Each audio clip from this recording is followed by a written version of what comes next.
গণতন্ত্র গণতান্ত্রিক শক্তি ছাড়া হয় না। ফলে গণতান্ত্রিক শক্তি গড়ে তোলা, অভ্যুত্থানের মধ্য দিয়ে বাংলাদেশের নাগরিকদের, তরুণদের যে জাগরণ, সেইখানে আমাদের নতুন রাজনৈতিক শক্তি গড়ে তুলতে হবে।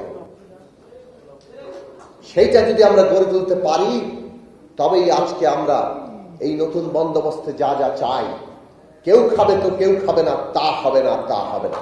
আমাদের সমস্ত দেশব্যাপী মজদুরেরা, যারা খেটে খাওয়া মানুষ, তাদের নাগরিক মর্যাদা, তাদের সুযোগের সমতা, তাদের ছেলে মেয়েদের শিক্ষার ব্যবস্থা, সমস্ত কিছু যাতে হয়, গণতান্ত্রিক অধিকার, গণতান্ত্রিক শ্রম আইন, এই সব হবে আমাদের নতুন বন্দোবস্তের ভিত্তি। যদি ক্ষমতার জবাবদিহিতা থাকে, তাহলে এই সব আইন তার কার্যকারিতা দেখব।